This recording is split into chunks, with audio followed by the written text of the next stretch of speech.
Hit it. Okay. Hot Coffee and a Siggy presents our lightning strikes twice anticipated podcast. Artists who had a signature song with a band and then turned around and had another one solo. This is not only about artists who succeeded twice, it's about artists who managed to land a true Siggy with a group and then another completely separate Siggy as a solo artist. A pretty rare feat because most artists either never escape the band or never top what they already did. These artists somehow created two different cultural identities. Yeah, we've established those ground rules in the past about Hot Coffee and a Siggy. We look at the acts individually, even if they happen to be in a group, and then they became like a solo act later. It by definition, we kind of rule out a one-hit wonder type artist. Exactly. So if there's examples galore really of groups that might have had multiple hits, so they would have a Siggy, then one of like their lead singer would spin off. David Ruffin, for example, from the Temptations. For example, he spun off, he became a solo artist. But it probably technically are hits of his that he might have had, but there's really no definitive song that you would say. Actually, there is for David Ruffin, well, I mean, but that's another story. More than one song. Like we try to, for the sake of not having thousands and thousands of songs on our playlist, we don't have every little single individual song of any individual artist out there. Can. We just sort of try to limit it to someone who's an established artist, has a few songs, and which of those songs is their Siggy. And that's just a name that came to mind because we were doing the Temptations the other day on one of our videos. So there's what I think the idea behind this episode is a substantial act that had lots of songs, maybe even difficult to define their Siggy, as we've talked about in some other episodes that we've done so far. Then a member, maybe multiple members, break off of that group, and then they establish themselves with a solo career of their own. All four of those guys had decent solo careers. Some are still going. Paul McCartney and Ringo. Right. Ringo both doing stuff. Are still new albums. Like they both had new albums. Albums this year. They're both still touring. And I think Ringo actually did something on Paul's album. Now I don't know if Paul did something on Ringo's, but Ringo had help from lots of mainstream artists on creation of his most recent album, which had a country flavor to it. He doesn't seem to have trouble getting help. I think if Ringo's if you get a call from Ringo. It's Ringo. Yeah, My God. You could be, peace and love, brother. It's Ringo. You're not going to turn down a call from Ringo or Paul. No, probably not. Now, if you get one from George or John, then you probably had a few mushrooms the night Although, before. ironically, George or John might be two of the people that would have turned down a call from Paul. That's right. They're the ones who would turn down those calls. They'd probably answer Ringo's only because he's probably delivering something to them. I'll got your fish and chips here. Just leave it on the steps, Ringo. It's funny.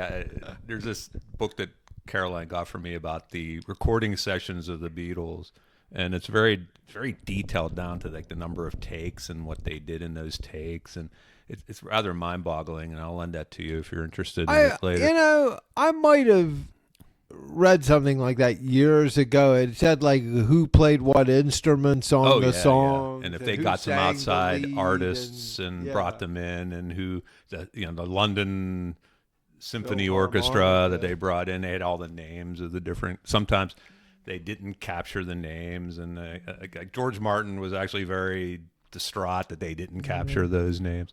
Well, he was a classical. Yeah. He always was a classical guy, George Martin. He liked classical music. So I think when the Beatles, like with the Sgt. Pepper stuff, when they got into that, he was all about that because he liked that kind of music.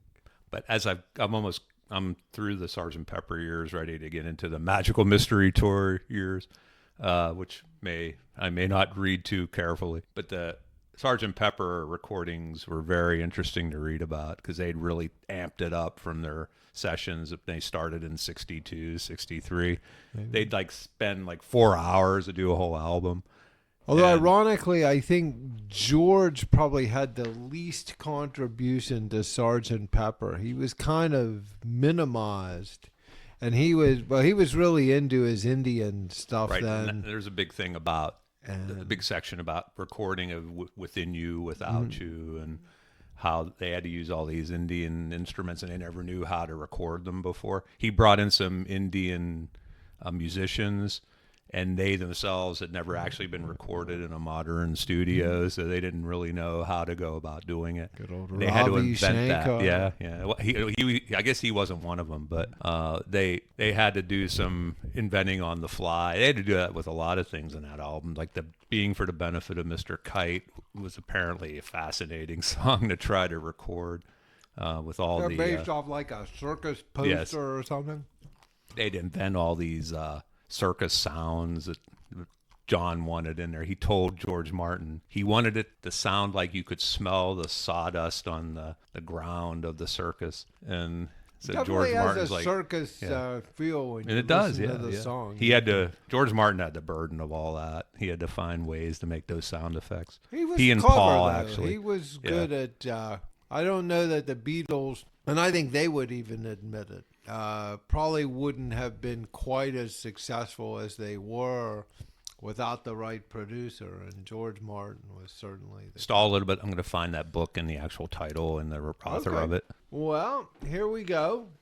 Obviously, you would have thought after that interlude that this was a podcast about the Beatles today, but it's really not. It's getting into to qualify for our Lightning Strikes Twice. You have to have, obviously, a signature song with a band, a different signature solo song, and both have to be culturally recognizable. We've eliminated the minor solo hits, the side projects, if you will, and or duets, if that's what you want to call it, and artists who maybe had a Siggy with a band but never really struck any gold during the solo years. The book in question that we were discussing is called The Complete Beatles Recording Sessions. I might have, maybe years ago, but that's worth taking a look at, though. When you're done with official story that, of the Abbey Road years of 62 to 70 by Mark Lewison. Oh, he's a Beatle. He's written, like, I think, biographies like on all four individual Beatles. Yeah, he's one who has done so that. I've seen him on some documentaries. They have a few of those, like Hunter Davies is one who was like their... Yeah, Hunter Davies was like that book, The Beatles.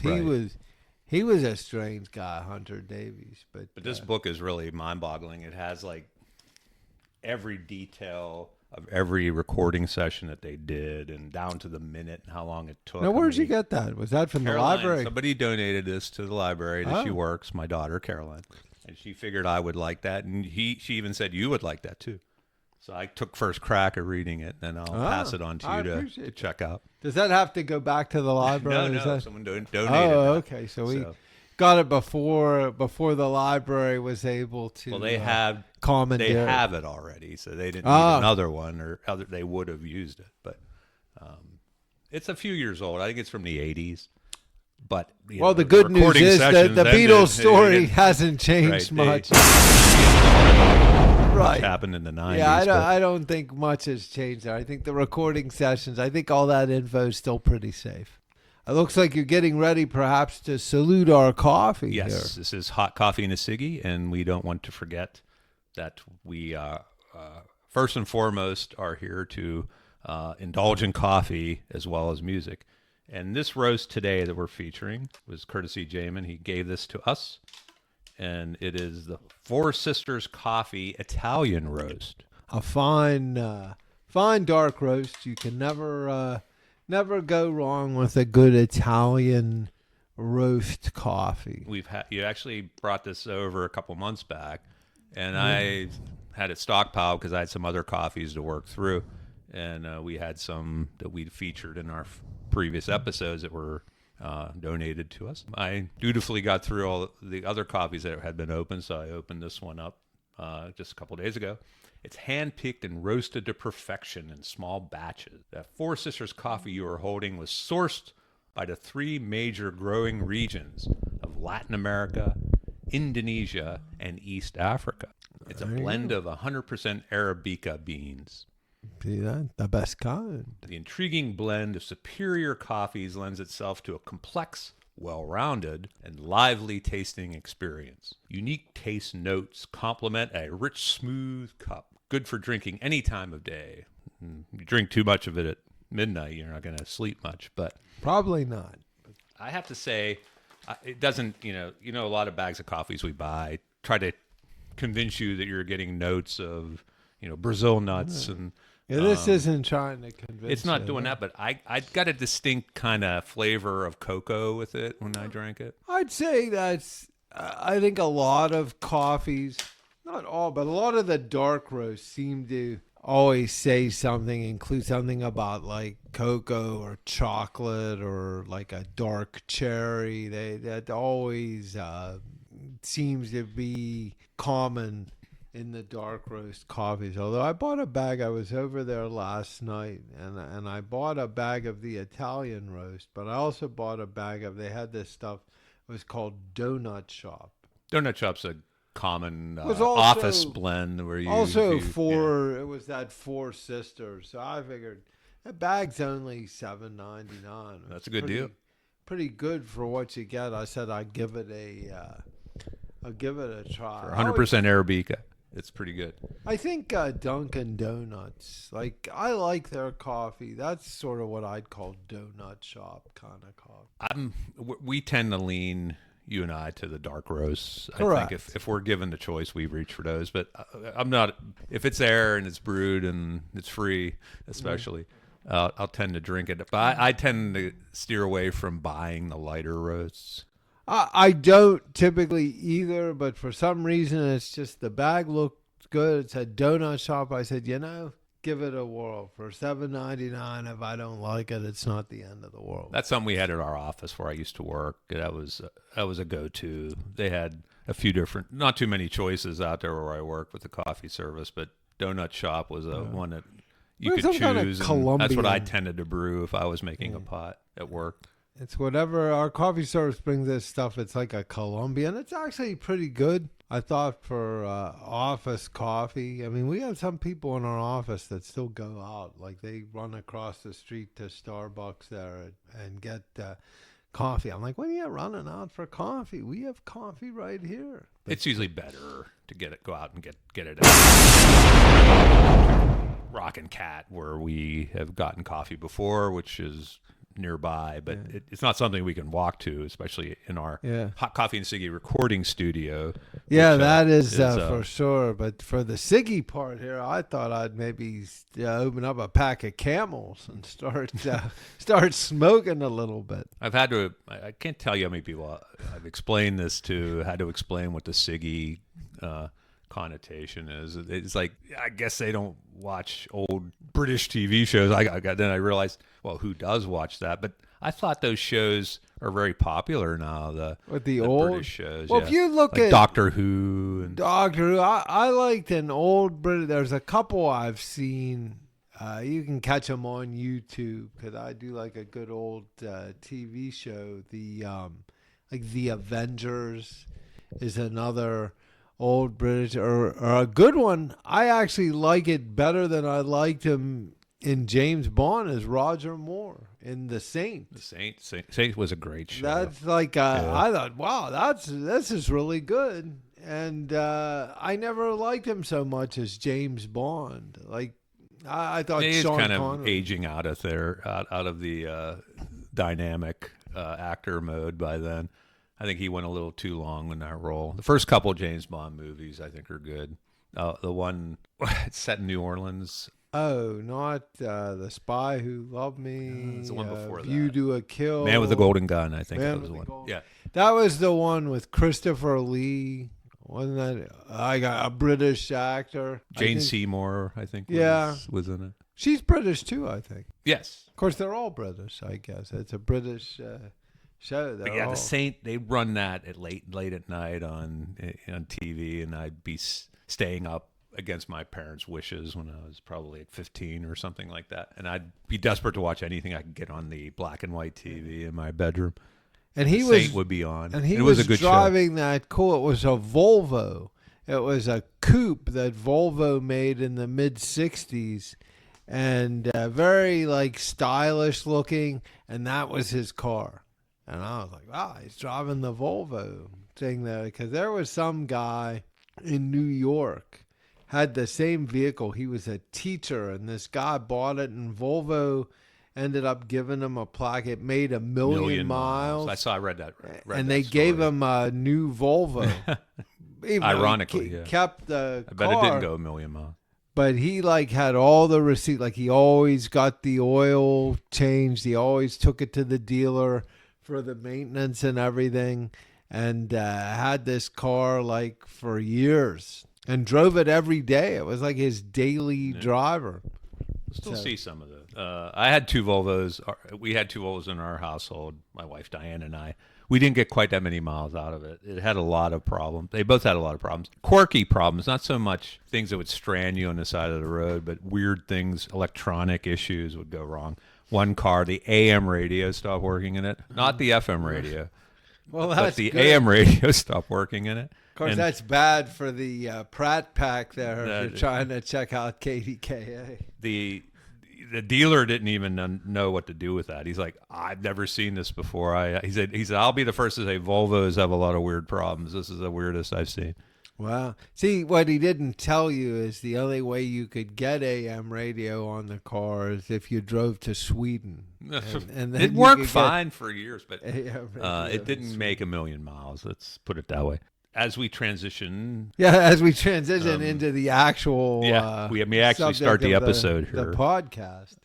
How do you want to treat it? Do you want to treat it like a lightning round kind of thing? we can. Lightning strikes round? I think that's typically some of our I think best. we touched on some of these in different material. episodes, but I don't know if we gave it. We could go down. Throw The one out first there. thing that came to mind when we talked about this kind of idea was Genesis and Phil Collins. They seemed, and even when Eddie White, if you mention who had a huge career with a group and then had a huge career as a solo, I bet 2 things come to mind, mainly Phil Collins, Lionel Richie. Yeah, those are probably 2. Certainly in the 80s, whereas, they were, what's the word, ubiquitous, I guess. They were everywhere. They kind of, if you combined the hits that the 2 of them were involved with in the 1980s and put a percentage number on it, it's probably like an astonishing, number that you wouldn't. And that's not even counting like duets or background vocals or things Just they were contributing, doing. Yeah. Phil You Are Collins, the World or Band-Aid or what have you. or Phil Collins played drums on a lot of people's things. Who knows? Maybe Lionel Richie was playing piano on some people's songs. It's just they were everywhere. I think the idea behind this was not so much to say, well, this group and this guy, they had 2 songs, and what are the Siggies? That's okay. I give lots of credit to anyone in the music industry who can be noteworthy for not just 1, 2. But Phil Collins, I got to say, that's probably a group, if you walk down the street, 9 out of 10 people wouldn't be sure, and I'm not even sure sometimes. At first couple songs here and there, it's Genesis, it's him solo. He overlaps so much. He's such the identity of modern Genesis. And, Genesis can be broken down into the progressive mode when Peter Peter Gabriel. Gabriel was in charge of it. Not so much in charge, but he was the vocalist, and he kind of drove their sound to the modern quote-unquote era, like late 70s and the 80s. Genesis. Well, especially the 80s. I think it got to a point where they were using a lot of the same musicians for things, Genesis and Phil Collins on his solo stuff, that some of those things did sound pretty similar. And if you played them side by side and somebody didn't know, and you said Genesis or Phil Collins, they might not guess right. Like you could play like Paper Late, that song, and say, is this Phil Collins? Is this Genesis? And they both have the Earth, Wind, and Fire horns in it. They both sort of have that driving kind of kind of. And those guys didn't sing, the other two guys in Genesis. Tony Banks so that, and Mike Rutherford. That kind of makes it further. Like, it's not even like the Genesis songs had background vocals for the most part. So that's not a bad thing. I mean, those were great songs. No, one way or the other. Who cares really if it was him or it was Genesis? But if you're kind of like someone like us who's sort of amateur musicologist types, you like to know. It's like, oh no, that's Phil Collins. And a lot of people will hear In the Air Tonight and they'll say, there's Genesis. It's like, no, that's Phil Collins. But and vice versa, they'll hear Invisible Touch and there's Phil Collins. It's like, well, yeah, he sang it, but it was Genesis. And they'll be like, so what? Who cares? And I guess that's true. But who cares about anything, really? I mean, it's just what you're interested in, and if you're interested in making that distinction. Because we care. Probably those two were so identified with him that the sound can overlap and the identities can overlap too. I'd say Genesis, on one hand, well, their stuff's a little darker, maybe a little more, even when they were in their pop mode, they'd have some jams on their albums like Domino and some other longer play that Home by the Sea, Second Bite of Home by the Sea. Those were sort of longer, more ponderous song. Abacab, yeah. Very good example. Phil Collins didn't really do that, but he wasn't totally all glossy pop either. In the Air Tonight's an example of that. Well, yeah, that's almost a darker, like a... really with the drums there, and his drum style is pretty recognizable. Like if you'd heard drums on a song, you'd know it was Phil Collins. You could spot his particular. And Siggy is that drum break that's in it.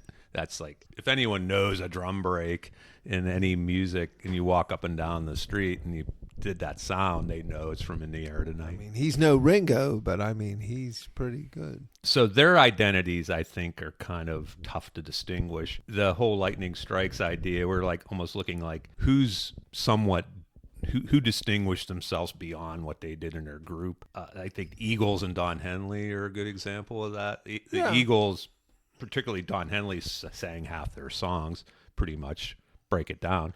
The ones that Glenn Frey. Yeah, the ones that Glenn Frey, or maybe there's a couple stray ones that Randy Meisner or Timothy B. Schmidt sang, or Joe Walsh.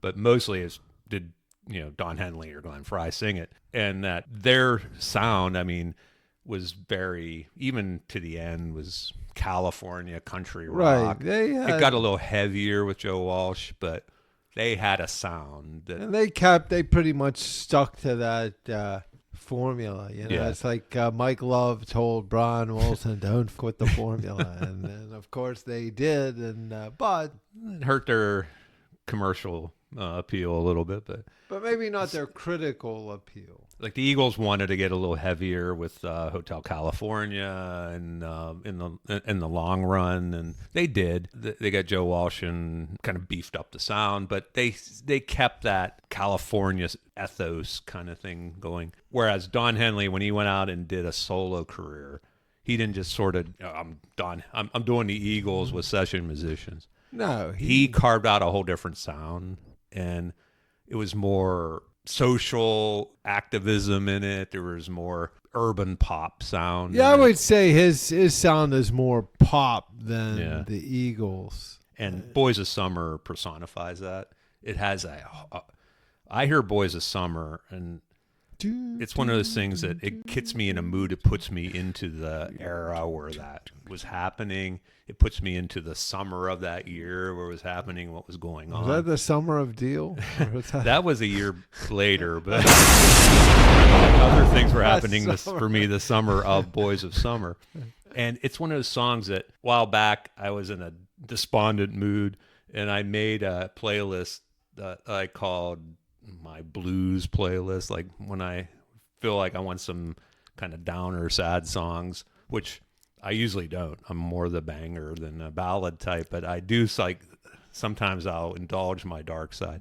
And I build a playlist of songs that kind of bring me down, but not so much in a way I want to lay in a dark room and cry or anything. But Boys of Summer is one of those songs. It's one of those things where you're having, to me anyway, it so matches the mood of the lyric of the song. It was just describing the end of a season, and as a metaphor of an end of a love affair. And a lot of times that kind of happens, I think, for people in their youth anyway. They have a summer love, a summer romance, and then, bang, August, September hits, and you go back to work, you have to go back to school, and you break up with that person that you were dating all summer. That happened to me a couple times, may have happened to you. And that song just matches it perfectly, that mood that it exemplifies. And that's nothing like the Eagles had in their songs, I don't think. No, they probably wrote about relationships as well. I mean, no, probably they did, but at least they were sort of talking about a lifestyle in most of the Eagles songs. It was a California lifestyle. They're glamorizing it in their early years, and then they were real cynical about the California lifestyle later on. What's the place there? The something Canyon, where all those people were like the Joni Mitchells and the Bryce David Canyon, Crosbys and everything. Not Coldwater Canyon. It'll come to me eventually. But the Eagles were part of that scene, like Linda Ronstadt and all those people were all Jackson Brown. They were all a part of that whole Carole King. They were all kind of those singer-songwriter kind of people from the early and mid-'70s. And that was that whole California thing. And I won't say all of Don Henley's songs were like that, but a lot of them were. Sunset Grill is another Don Henley song. It really brings a good mood. It captures a mood. You have a local bar that you would hang out with, sometimes a little too much without your friends, and maybe stumble home from a few. But that song, it had that kind of thing to it. It's like, it was not celebrating a place so much as like chronicling your times, good times and bad, that you had at this bar where all your friends were, and all you saw relationships began, relationships ended, and you were just solving all of life's problems there. I had a bad time at the Sunset Grill. I think it was like 90 degrees that day, and their air conditioning had gone out, so it was kind of bad. No, that's never good. I think, to kind of give him credit a little more than Glenn Frey had a solo career too. He did solo albums. He had hits. They were, and Glenn Frey did some real noteworthy songs, like he did for Miami Vice. You Belong to the City. Yeah. That was different too than the Eagles. I'll say that. I'll say that was, in my opinion, it was not done quite as effectively as Don Henley did it. Joe Walsh had solo too, and all that. They're probably next to the Beatles. You take an iconic group that so many of their members had decent solo careers come out of them, not just one guy. All except that Timothy B. Schmidt. I don't think he did a lot of. No, I don't think Randy Meisner had. Randy Meisner had some solo albums. He didn't really like to sing. That's one reason why he left the Eagles, because they wanted him to sing more and take some of the load off. I think they were saying, and he had that one song, "Take It to the Limit," where he was the lead vocalist on it, and they'd want him to sing it in the shows, and it was the only song he'd sing in the shows, and he still didn't even like to do that. So I think after he left the group, he did a couple solo records. They didn't go anywhere. He should have joined up with Genesis, because Phil Collins was really the only one that sang there, so he wouldn't have had to do anything. It's funny though; those guys did work. They just were kind of behind the scenes. Those two. Banks did a lot of work on music soundtracks and like movies and things like that. I think you'll find guys do a lot of that. Like the guys from the Police did that too. Other than Sting, they kept working. It wasn't like they didn't do work, but they weren't out there as lead singers. So that's why we focus on Sting and the Police, not so much Andy Summer and Stuart Copeland. But they kept working. In fact, I guess they had a lot of. Stuart Copeland scored some film soundtracks I don't too. think these guys were exactly down and out, but Tony Banks was like that too, and Mike Rutherford, of course, he went on to Mike and the Mechanics, but he didn't sing. He didn't sing in that either. Right. Two guys. And that one, it was Mike and the Mechanics. I'm assuming he was the Mike. Everybody would think that, and he didn't sing. So that was kind of his odd niche. If you put an asterisk by him, that's why you would do that. A side man in his own band. So I was like, I always was, as a big fan of the Eagles, mostly because my dad's influence. He loved the Eagles. He particularly loved Hotel California. We didn't listen to a whole lot of music in my house, anything past 1965 anyway. But he had Hotel California, and we would play that. So he loved the Eagles, and I really loved Don Henley when he broke off and became solo. I was sad when the Eagles broke up because they were one of my favorite groups.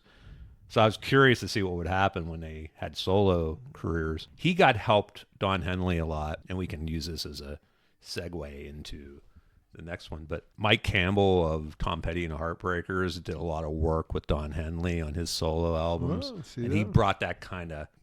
Mike Campbell had a role in a lot of Tom Petty's hits, and he was their lead vocalist, and he was also co-writer, co-author of many of his songs. Yeah, I know he was big with the... So, and he's still active to this day, working on a lot of things. He worked, I believe he's songs like Boys of Summer. I think he's a co-writer of that. And he drove the guitar sound and a lot of Don Henley's music. And that's because Tom Petty at the time and the Heartbreakers were not recording as a group as much. Tom Petty wanted to kind of break off and do solo. Do the traveling Wilburys. Yeah. So he was working on a different kind of vibe for his music. And like you said, he was working with the traveling Wilburys, and so he was doing a lot of that kind of stuff on that side. So that kind of frees up whenever these guys break off and want to do their thing, like we were just talking about. That frees up the other guys. They have to go do something else. Yeah. Maybe they want to, but in a lot of times, it's like this book I was talking about with the Beatles recording sessions. One of the things that strikes me if you read through the chronicling of all these recording sessions, is Ringo doesn't do a whole lot. Like, he'd lay down the rhythm track, but he often didn't sing at all. Ringo said he was always the luckiest man alive. I'm not saying he didn't contribute very valuable. Well, Ringo was good. The one thing I think in retrospect that people are finding that thought he didn't really know how to play, and people are saying now, there was some guy, something on YouTube, he said when he auditions, so they were auditioning a drummer for a band. He had him play a Beatles song, and he had the guy sing while he was over. I think it was like Act Naturally or one of those, and the guy couldn't do it. And he you look at Ringo doing it, and you're thinking, man, this is nothing. It's easy, but it's not. I don't think anybody ever said it was easy. He just made it look easy. It just struck me as one thing. A couple of things you'll read in here is how much. You could probably figure if you knew Paul McCartney, he was heavily involved in everything. He helped pick the orchestra that played in A Day in the Life and all that stuff, and auditioned them with George Martin. And he did a lot of he played guitar, not just the bass, all kinds of things. And George even did a lot too. He sang a lot of harmony that you wouldn't have realized if you didn't read how much they were involved. And John played piano, which... They'd play all these instruments. They didn't read music, and they didn't really know how to play these instruments, but they would just sit there and do it and produce these classic songs. And even when they were getting into the later years, when they were doing a lot of sound effects and recording effects more than they were just laying down rock songs. The thing is that there wasn't a whole lot of need for much from Ringo in those. Like, a lot of those songs didn't even have strong drum. I think he quit the group at one point, Ringo, like in '68 or something, and they for like 2 weeks, and they sent him like some telegrams or whatever, sent him telling flowers. Him, like, We want you back. He was the greatest drummer in the world, and they couldn't live without him. But then, John said in one interview once, hell, he's not even the best drummer in the Beatles or something like that. Probably technically not, but he did he added some kind of, it's like they said, he really wasn't a whole lot better than Pete Best when they went from Pete Best to Ringo, but he brought a personality and he meshed better with the group than Pete Best. They said Pete Best was aloof and moody. I don't and all think this they stuff. would have had the success they had without Ringo. I think they would have had success because John and Paul were talented songwriters. George could play good guitar and whatever. And it probably would have been okay. But it was, I think, when George Martin, these guys were like, at the time anyways, maybe they regretted in retrospect, desperate for mega success. And George Martin had told them, if you want to use Pete Best live, that's fine, but in He's not good enough for our studio recording. here for the recordings, I'm going to use somebody else. And that's when they realized that maybe they should get somebody different. And it certainly worked great. I mean, he added that extra final touch to the group, and in many ways, the comic relief, and that kind of thing. But that's what the thing that strikes is that everybody contributes, and he certainly was critical to they said that the best thing about him is that he was very predictable and he kept the time well, and they gave him an instruction and he knew how to play it. He didn't have to mess around too much. But he'd play he'd have his role, he'd lay down the percussion and the rhythm track. And then he sat around a lot. He didn't have a whole lot more to do there. He said it got tedious for him sometimes. And I guess everybody has a role in a group, and it's person who's just turning on the music and listening, they don't know the half of what goes on behind it, and the struggles, and who's the dynamic personality, and who's willing to be the follower. And if you get a couple people who, it's amazing that Paul and John, probably the Beatles lasted as long as they did because they were both so dominant. And then he had George too, who wanted to showcase his own songs. Yeah, they tried to keep him down, but they did. It says in here, it says pretty much the first couple albums, they had their set amount of time and they had to follow it. And they like, well, you get 11 hours to make an album.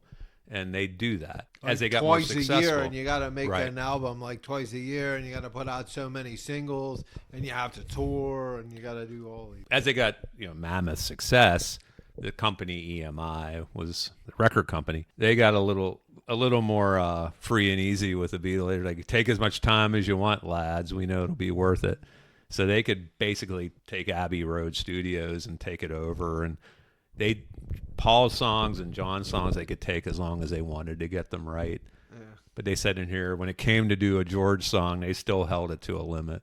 Yeah, well, sure. And Ringo, they were basically laughing when he they struggled. They didn't know what to do for Ringo because they always wanted to have one song for him, and that's why they did covers all the time. He sang covers because he couldn't write any, and Paul and John didn't want to waste quote unquote. He's gotten a little better, I think, as the years have gone by. But probably the biggest song Ringo wrote that Ringo did with the Beatles was Octopus's Garden. Yes. I would have to say that's probably, even though he'd done a couple others, although he didn't really write Yellow Submarine, but they kind of did that for him. That was with him in mind.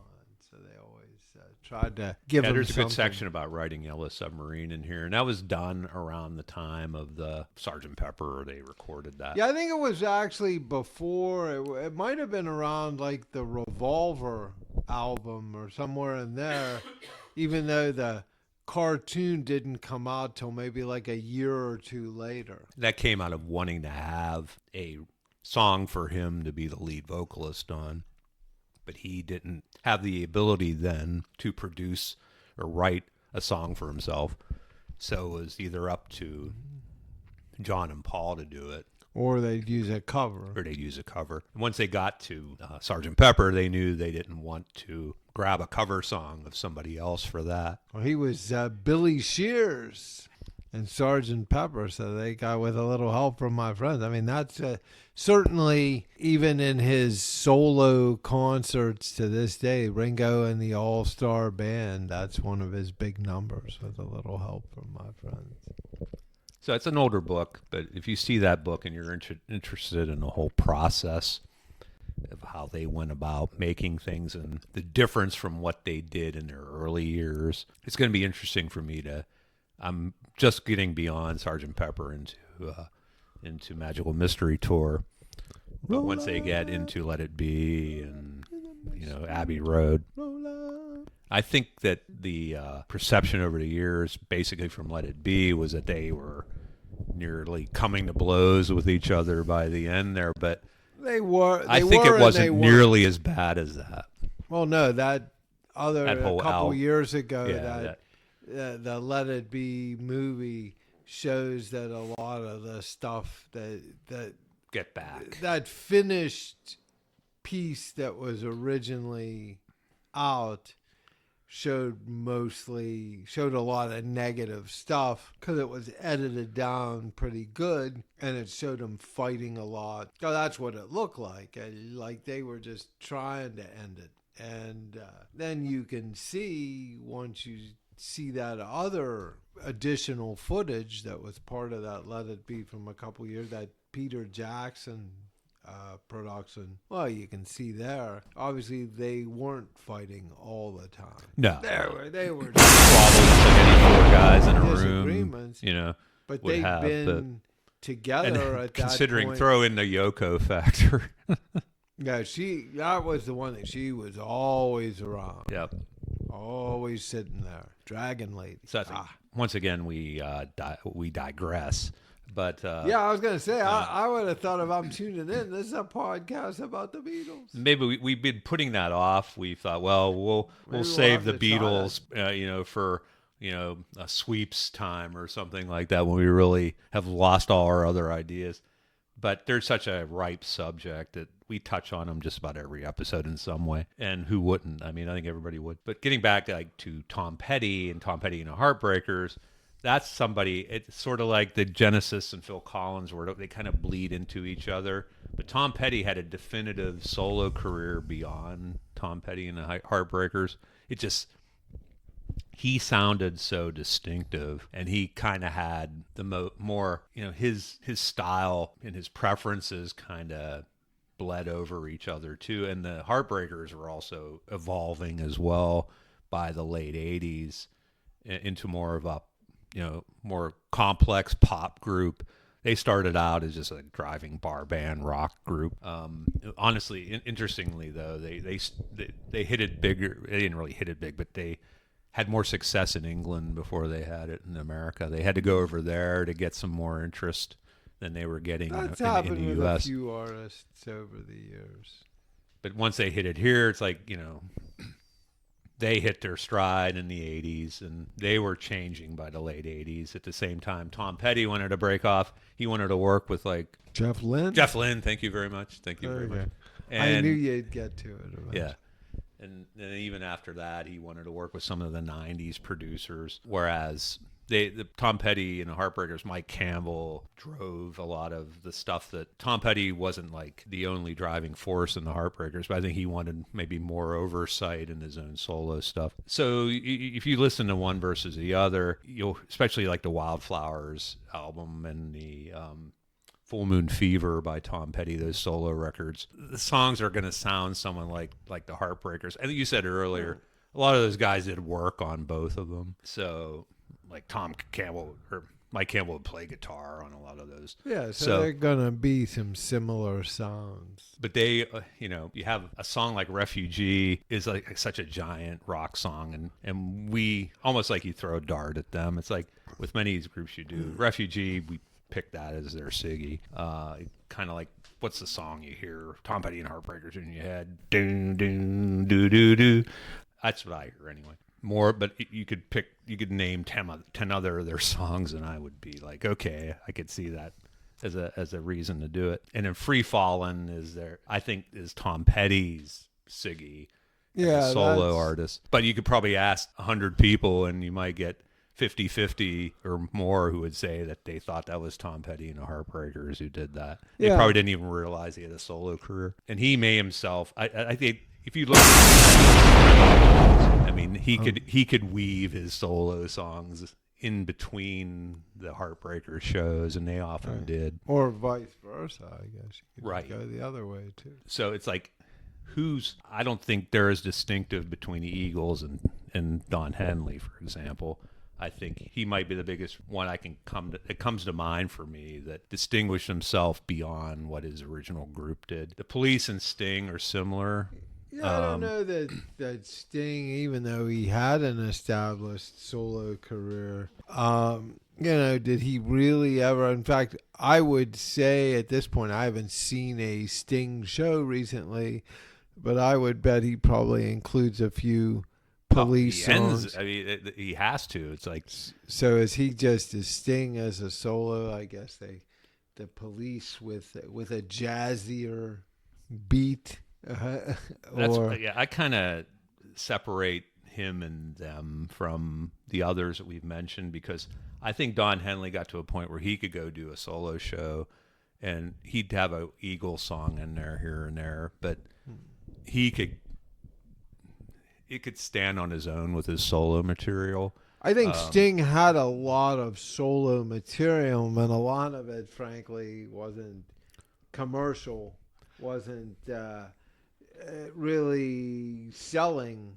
And when you go to a live show, sure, you can sit there and do all that kind of stuff, and everybody just boos you. Sort of like the old Rick Nelson. I'm gonna go and do all this stuff, and people are screaming for the old songs, and you don't play them, and then they boo you. Yeah, you don't. As an artist, that doesn't do a lot for your ego either. I don't think. Maybe play an Eagles song here and there, but he'd end with Boys of Summer and All She Wants to Do Is Dance and Sunset Grill.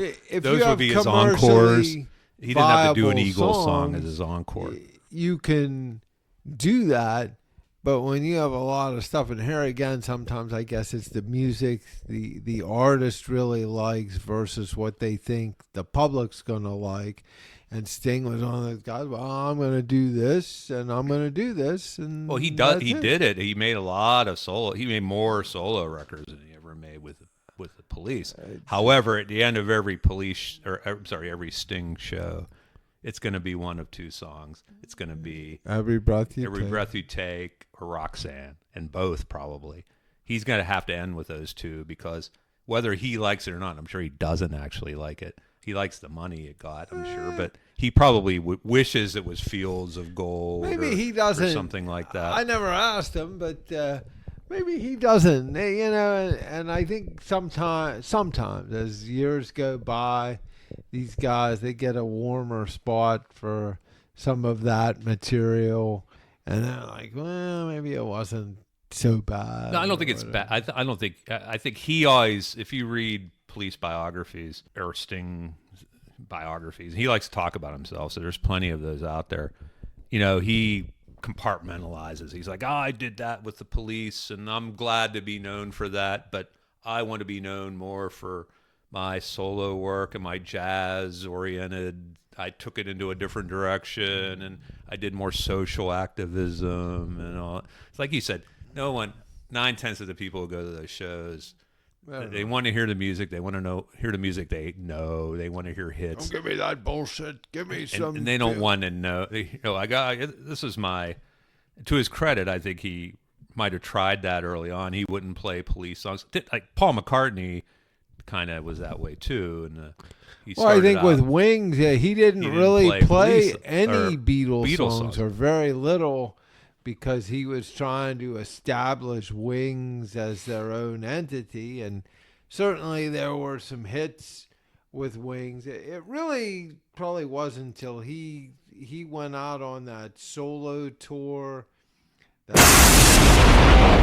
fantastic or whatever he was calling that, like late 80s, early 90s. He embraced That's when it. he started throwing a good chunk of some Beatles things back into the shows, along with the Wings stuff and just his solo stuff. And there's other things, legal reasons, like CCR and John Fogerty, kind of an example we could use on here. Someone massive, iconic hits that he recorded with CCR, and then he had a strong solo career as well. For a while, he wasn't even allowed to play. It was the craziest thing that with the recording deal that he had and the conflict he was having with his record company and his own brother.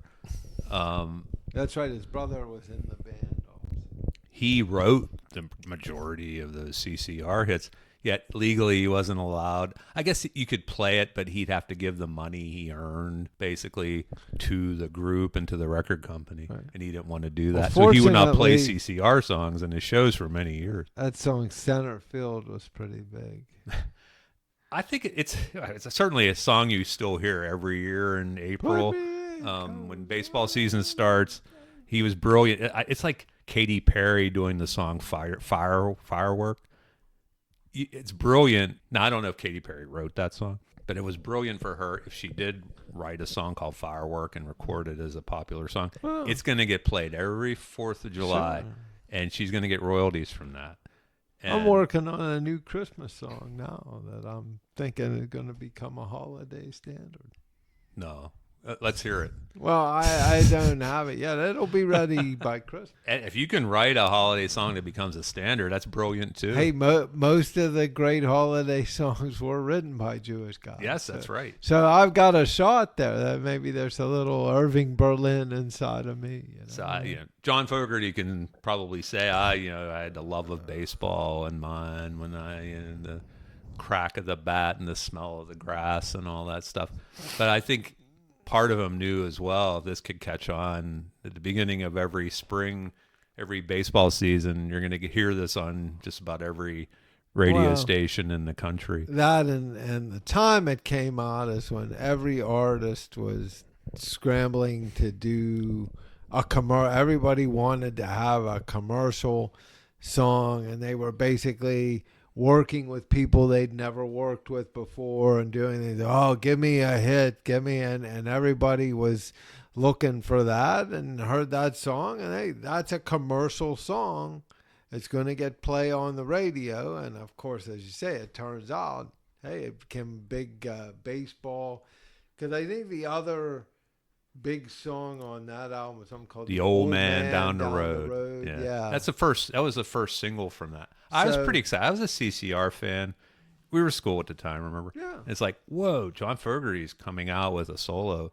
And he hadn't really done that. Like, I think he had like one other solo record he had sort of done. a long period of inactivity. And here again, maybe he never really stopped working. No, he didn't want to record while he was still under contract to this other company because he didn't want them to get any money. So I don't know how he did it, but he was able to not work essentially. Well, he probably for a had long time. some royalties. I guess. I don't as know. a songwriter, I'd like to read about that because I don't know. You get royalties anytime your music is played. Like you get I mean, these guys, I don't know if it's once a month or once a quarter, but imagine that. You go to your mailbox. You just get a check. Once in a quarter, and you open up, and there's a check in there for like $25,000-$30,000. Well, the problem is you had to have signed a good deal to get that. A lot of times early on, these guys, some of them they kind of sign their rights away. And like the Beatles, I remember reading for the longest time. Well, they did sign their... They fought to Dick get... James, was that the guy's name? That was making all that money from his... And he had nothing to do with any of their stuff. Sure, because he got them into a deal when they were just getting started, John and Paul as songwriters. And he said, yeah, you do this, we'll give you this and whatever. And to them, they didn't have anything, so that sounded like a really good deal. And their manager said, yeah, that's a good deal. Well, sure, we'll do that. And, then in retrospect, says, wow, that was a terrible deal for them. But that's what happens. I think so many of these, and you put it in context. You're up and coming. You're just like, who among us wouldn't want to be recording artists and make, get paid to make music and go out on the road? It's a very glamorous, romantic sounding career. You'll kind of sign anything they put in front of you to get that opportunity when you're that age. I think people are a little smart about it now because it's more publicized that you don't want to, sign your life away for these deals. But back then, I mean, you'd sign anything. If they said, we're going to give you a chance to go in a recording studio, make, these records, and we'll even let you record songs you write. I mean, that was different than anybody else for the Beatles at the time. Well, a lot of people, though, prior to the Beatles, weren't writing their own. That's what I mean. Material. That's why you get that opportunity, and you wave that in front of you. It's like you can write it.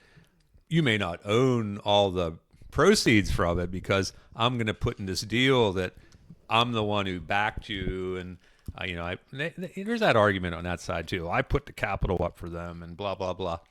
Okay, there's some of that too, but then these artists basically are in perpetuity. They're owing these faceless, nameless people half, if not more, than the proceeds. Why that guy, Don Kirshner, I'd seen this story, and I know we talked about Neil Sedaka before, and he's like, "Well, you sign a publishing deal with us, and we'll get you a hit." And he said, "No." He said, "You get us a hit, but I keep the rights to all the songs and everything, and you get us a hit." He said, "Then I'll sign a deal." So that's how most people wouldn't do it that way. That's true. You're throwing it in front of them, and they're young with nothing up and coming. They figure, what the hell? Why wouldn't I sign that? Exactly. And we'll give you a $5,000 advance or whatever. And that's a lot of. That's the story of so many. Was a lot of money. So many music artists. When you read their bios, they get this advance waved in front of them, and they end up owing money back to the record companies after everything's said and done because studio fees, producer fees, and material fees, and transportation, and they end up owing. They record an album, have a successful tour, and at the end of it, they're owing money back to the record companies. It's funny. I was looking here at one of the other artists or something about surprise, like sort of we were talking a lot about some of the double lightning artists, I guess, like Belinda Carlisle and Ozzy Osbourne. Another one there was Paul Simon. And, that's certainly another one. Him. Yep, absolutely. But, certainly, Simon and Garfunkel. I would say their signature song, I guess that was something we probably discussed before. I would say Bridge Over Troubled Water, but some people would probably say Sound of Silence because we've had that debate in other episodes for those who want to go back. Now his solo song, I know it's not Me and Julio down by it's the not Love Is Like a schoolyard. Rock, which not Love Is Like a Rock. That's Donnie. It's Donnie. Loves Me Like a Rock. Loves Me Like a Rock. There That's you my go. favorite. Sort of. I don't think that's that his and Kodachrome signature. are my favorite Paul Simon songs. Is probably a candidate, and maybe that other one, even though it's a little later, You Can Call Me. You Can Call Me. Those are all great. I know those aren't as Siggy's, but those are my favorite. And all kind of like it's different definitely styles. 50 Ways to Leave Your Lover. I think that's his Siggy. That's another. I'm not even a fan of that song. I think it's tedious and kind of depressing. Well, it could but be. What was that other song? American Tune. Da, da, da, da, da, da. I mean, the guy had a lot of. There's stuff. He had so much great. Graceland, the song is a great song. I think he's kind of bitter these days, but Diamonds on the Soles of Her Shoes. That's a great song. Although I actually think he's still touring. He had some hearing issues, I think, but I thought I'd seen something recently. He's back out there playing like smaller venues. Well, if you can do it, God bless you, man. I mean, he got what a career he's had. Although Garfunkel is not singing anymore. Well, I don't think he's not dead. I don't think he's. Vocal issues. Well, my gosh, I don't know how these guys still do anything when they're 80s and. Well, Tony Bennett was singing like into his 90s, and sounding pretty good. And sounded pretty good, yeah. How about those guys? Those impersonators we saw last week. Dean Martin impersonator and the Frank Sinatra impersonator. Those were not spring chickens, those guys. They sounded pretty good. Frank was once again in the restroom. Well, in between. Frank was having some gastrointestinal issues. Well, he shouldn't have eaten at Longhorn Steak. Yeah, I thought he ate where we were. Yeah, that's not a good endorsement for the restaurant where we were seeing these guys. That's probably why he said he ate at the Outback or Longhorn. We happened to see Frank Sinatra and Dean Martin impersonator perform at a local watering hole. Yeah, near us here. Pretty good. And they were older guys. They couldn't have been less than 75, right? Do you think? Oh no, that Dean, whoever Dean, you could tell he was dyeing his hair. Well, I mean, God bless how it. But they sounded good. They were. He's standing up there with a tux on and a toupee, and. It wasn't even a band behind them. They were playing. It was a backing track, just a recording and that's even harder sometimes because a band can kind of, they can shift and keep up with you if you're stumbling or if you get delayed or you. But you gotta record it. You got a backing track. It's not stopping for anyone. You got to keep up with it. These guys gave a great show. I mean, it presented the vibe of Frank Sinatra and obviously. Dean Martin. Nobody was thinking they were Frank Sinatra. Right. I took a picture of the Dean impersonator and sent it to our buddies, and they're like, he doesn't look anything like Dean Martin. I'm like, well, that's really got to look exactly like Dean Martin. Dean Martin's been dead for 30 years now. And they did have some Dean stuff going on the TV screen up there in the back. But my point was that these guys were not spring chickens. No. And they were doing a good job. If you can sing and keep, those weren't the easiest tunes in the world to sing either. You had to hit some high notes with My Way. When we went to see the Vogues, I mean that guy, the one original member that was in there. I mean, he looked pretty old. I'm pretty old myself. That's not really the point so much as that. That's a young man's sport, is to go touring around. Now, those guys probably don't. I don't think they're hitting the road and doing a 50-city tour or anything they're doing like a small little spots here 50 and there. Nursing homes. Right, yeah, right, exactly. Tour there or whatever. But say you're 80. I've been that old. And you're up there. You're on your feet. You just being on your feet at that age. And that time of night, Paul McCartney's 81, 82, and he's going out on big world tours. Yeah, I give all these guys credit. You may say, well, they don't have, a lot of people, they scorn that, and they're like, oh, they're geezers, and they're, why are they out there trying to relive their past glories? I was like, if you could do it and people want to see it, why not? And I think that's what it's about for some of these guys is that it's not, I mean, for Paul anyways, I would guess it's not about the money. It's about that. It keeps him young. I think he just likes entertaining people. Now that guy from the very beginning, if anything, I've read things, I know you've read things, very pro Paul, anything about the Beatles tends to, and I read this one other book about the Beatles where the author even acknowledges, he's like, before I even go any further here, I'm a Paul guy. I'm not a John guy. So people who are John guys are going to read this book and say, what the hell? You're not giving John enough credit for what the Beatles did. You're giving Paul too much credit. It's like, that's how that's how I spin things, and not even on purpose. I just happen to like Paul, and I don't give John I don't give him as much regard as I give Paul for the success of the Beatles. He said another person would be entirely the other way, and you'd probably write this book a whole lot differently. Well, I think Paul was always the guy in the Beatles that always kept him going. It probably wouldn't have lasted as long as it did last. And you without get that, Paul. yeah, you get that impression 'Cause reading he- this complete Beatles recording sessions. He would book. keep them going when they didn't, especially after their manager died and everything. He Yep. was like, hey, we need to get in the studio and do this. We need to do this, or we need to do that, or let's write some more songs. And he kind of was the fuel that kept him going.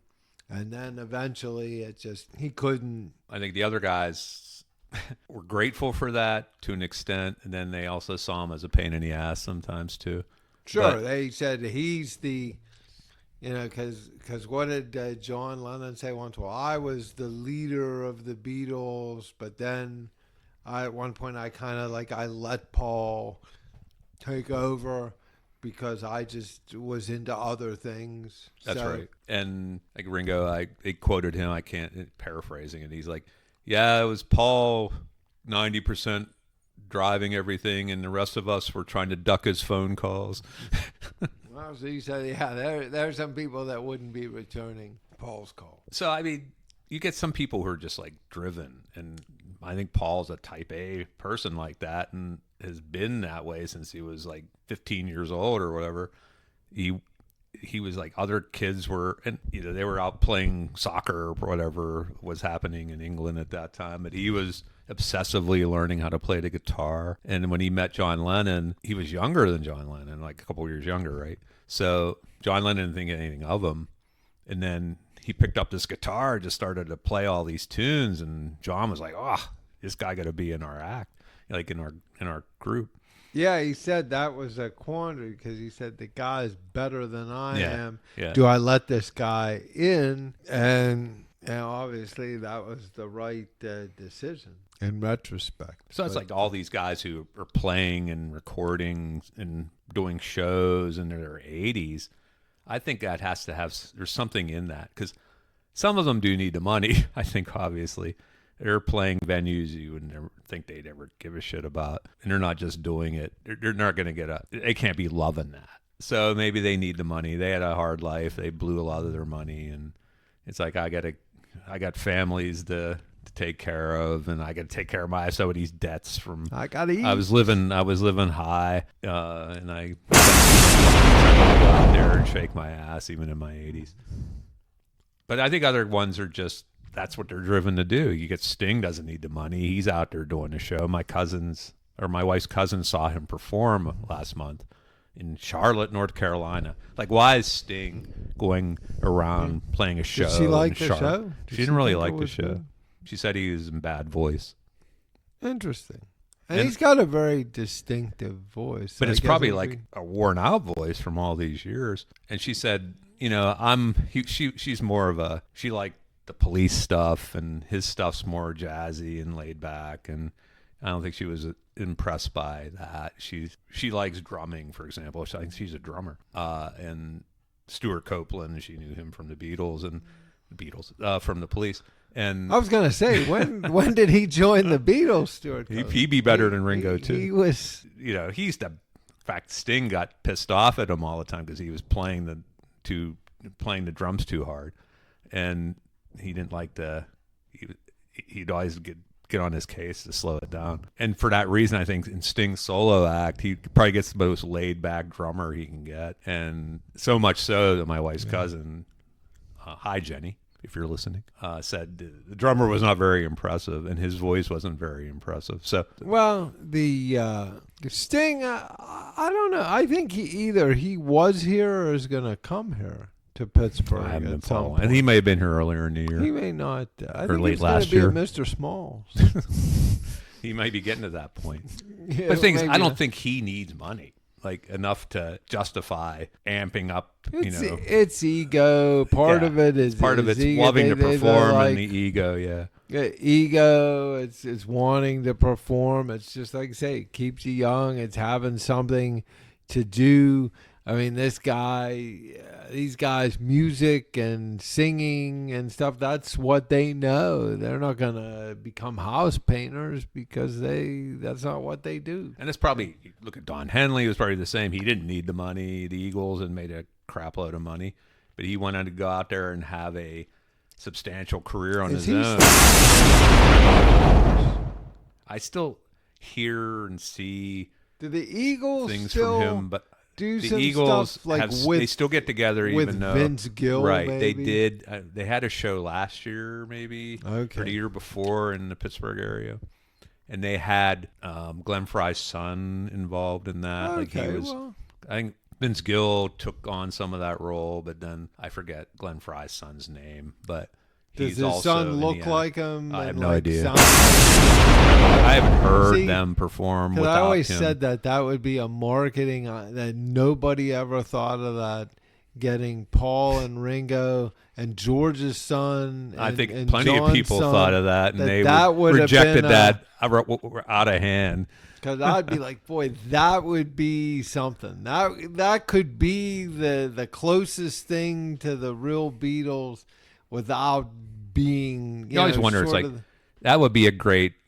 What was that show we saw last year that showed the backstory of Elvis and Jerry Lee Lewis? And recall, we saw it was like a mini musical that we saw. $1 Million Quartet. $1 Million Quartet. Thank you. That was I thought a very good story, very well done. That would be a cool thing if somebody would put Yeah, together. we talked about that. Yeah.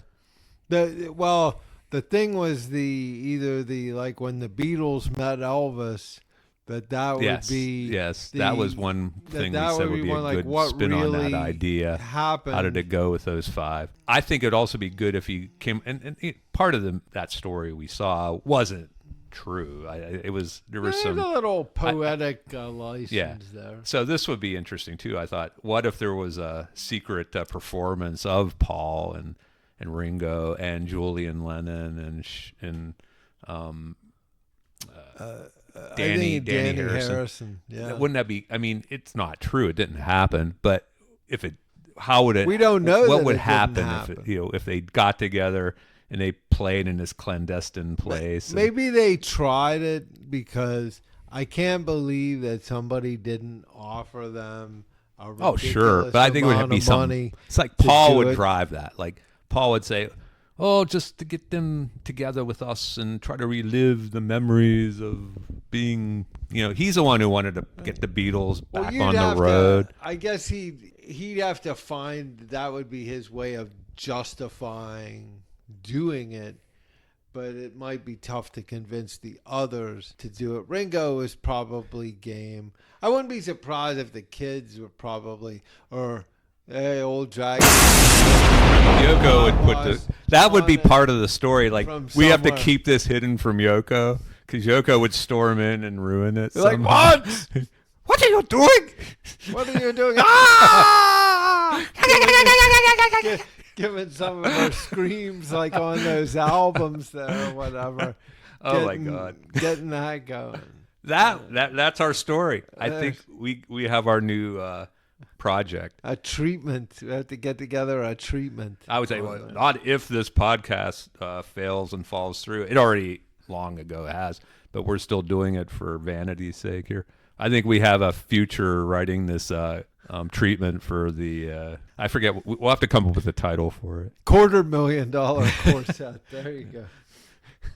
1,000,000 odds quartet. Well, we were. I guess lightning strikes was the topic of our. Yeah, we kind of podcast strayed as we tend to do today. I guess we're probably at what on the. We're calendar? pretty near where we should wrap it up. I think hour 20 minutes. Yeah, I'd say that's. I mean, I guess. Remember, we said we were going to do a light, get right through it. We did not, of course. But I was trying to think: is there any we not talked about? Another. I tried. That's why I went to Tom Petty because we didn't really hit on Tom Petty. I had "Stairway to Heaven" from Led Zeppelin and Robert Plant solo work after that as a possible thing to touch on here. I'd say Robert Plant didn't make it huge as a solo artist, but he's had some interesting solo efforts after Led Zeppelin that he's tried to distinguish himself and get himself away from the Led Zeppelin legacy. And I have to say that's a group, a band that I never really cared for. Led Zeppelin. I can't say I was huge either, but I undeniably they're considered one of the biggest rock hard rock sure. acts, and probably the birth of heavy metal came with Led Zeppelin, and as well as Ozzy and I don't like Black Led Sabbath. Zeppelin. Yeah, I was gonna say for the same reason I don't like Black Sabbath. But they're another group like that where I can't say, I would say Ozzy didn't really distinguish himself a whole lot more from Black Sabbath. It was the same kind of brand of sound. Ozzy was a little more poppy. He embraced the idea of more melodic pop hard rock, whereas Sabbath was not that. Led Zeppelin and Robert Plant were very distinctive, in my opinion. Like, Led Zeppelin was what Led Zeppelin was, and you don't even have to talk much about what they were. Stairway to Heaven, they're Siggy, Slam Dunk. Robert Plant went in a whole lot of different directions as a solo artist. Yeah, the honey drippers kind of thing. Then Alison Krauss, he did like this folk music kind of thing with her. A lot of Emmy-winning albums with her. And early on, he did some like straight ahead rock with a song called The Big Log, and makes everybody laugh. Yes, I know, and I'm sure he knows that too. But I think he's still at it, actually. Like, he might be. You couldn't prove it by me. When putting this together is like, well, we could talk about acts where the solo guys just sort of spun off like Tom Petty, and you can't really tell much difference. And sometimes like Phil Collins is like that too. It's almost more interesting if you could find someone who's very distinctively different, like Don Henley, Journey, Steve Perry. I had them down. I'll listen to Steve Perry solo music. I liked it, but I didn't hear much difference between Steve Perry and Journey. Michael Jackson. There's another. Michael Jackson and the Jacksons. There's another one. Sure. I don't think Michael Jackson's solo stuff was really anything like the Jackson 5. It went off in a whole different stratosphere than the Jacksons. The Jacksons were more straight ahead funk. Funk with a pop. It just depended. Yeah, they weren't Jackson really... 5, Jacksons, Michael Jackson. There was a distinct, progression there. Jackson 5 is bubblegum. The Jacksons went for more straight ahead funk sound, and then Michael Jackson you can't even define really exactly what he did after that. It just took it into the stratosphere. King of pop. Yep. And it's funny how he couldn't really go back with them very successfully then. Like because they tried to bring him back, Then and they did a couple projects with the Jacksons after that, but he was so beyond them at that point that it didn't work out well. Like, he couldn't fit back into the rest of the group after that. Oh no, he was almost like he was just too above them, and they were just. I bet he would be the last one who would say he was above them, but let's face it. But yeah, I think that's what people kind of was. Felt sort of like they were just sort of his backing group, right? And I don't think they didn't want. I mean, I never looked into what their driving force was. They just wanted to recapture the magic when they were together with him, or they needed the money. There's probably some of each, but they probably saw themselves when he tried to come back, and he was forced upon himself, and he couldn't really just fit right back into them again. I think they even went on and did the Victory Tour. But everybody, like you said, is like, it's Michael Jackson, and these other guys. And that probably... Some of those people might not have even been, known the Jackson 5 or were That's big right. Jackson 5 That's a good point, actually. He transcended anything that came before him when he was in the 80s there. It's like he probably had people who... You're right. It's like, this is Michael Jackson. Who are these other guys, And that probably wounded a lot of them deeply, especially the older ones. They were the Jackson 5. Yeah. I mean, they were like one of the hottest acts in show business. Absolutely. In the 70s, early 70s. The older brothers, probably, well, we're the ones who were the we were the backbone of this group. We had the big afros. We were swinging out there. Yeah. But then, our punk little brother here just totally took over. Well, they got the last laugh on him, I guess. Well, so to speak. What a tragedy that was. So it's like Van Halen and David Lee Roth, and that's a case where you had one act that was, you know, one of the iconic rock acts of the late 70s and 80s. And David Lee Roth kind of turned it into like a clown show when he became a solo artist. Yeah. He really sullied everyone's name there, including himself, especially himself. It was a bad reflection. Yeah. I mean, that was a bad reflection on everyone there. I liked that. I actually thought that was hilarious. I liked the videos and some of the music was. I mean, it was fun. It was nothing he took seriously. I guess he figured at that point he had nothing to lose. But he just I'm sure the rest of the Van Halen brothers, they're like, oh shit. Yeah, well. And it took them a long time to bring him back into the fold because of that. They tried to go totally different. They tried to went with Sammy. Yeah, they went with Sammy, and they're like, we got to do something that's anti-Dave. And everybody wondered why. It's like, wow, why can't you just get along with Dave and just keep doing your thing? First of all, it was Dave who wanted to get away from them. He wanted to be a solo act. And second, is they're like, come on, you see what he's doing. This is not what we are. No, but well. I guess it worked out okay for both of them. Yeah, everybody come together at the end eventually. We talked about Fleetwood Mac and Stevie Nicks is another. Stevie Nicks was huge for a long time when she went solo. For the early 80s, Stop Dragging My Heart Around, which we can't call it as her Siggy because it's a duet. It's a duet. But that was one of the biggest songs of the first part of the 80s. And Edge of 17 was a huge hit for her and her first solo record, Belladonna. And it was, I'd say that was her trying to kind of distinguish herself from the Fleetwood Mac. I was just never, I like some Fleetwood Mac stuff, but I was never a big like Stevie Nicks fan. Whether she meant to or not, or just wanted to, do something different. I think part of that was she had this whole love-hate relationship with Lindsey Buckingham.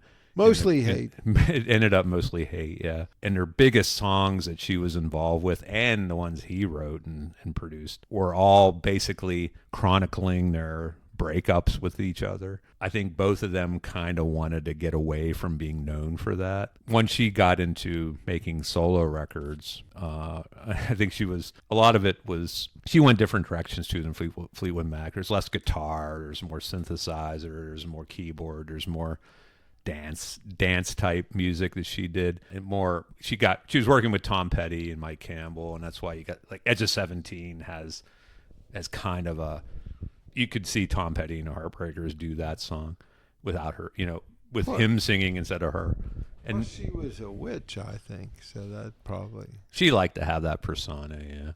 But I don't think she wanted the music to be that mystical when she was doing solo records. Hard to say. But she's one. I'll give her. I'll put a notch in her lipstick case there that she broke away a little bit from the sound of Fleetwood Mac. Yeah, we could give her that. Any others before we wrap this up? We should wrap it up, I guess, before the FCC before the calls in the dogs. Before we, I can't pay my electric bill.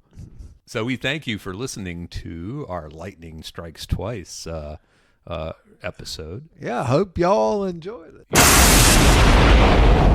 Take care.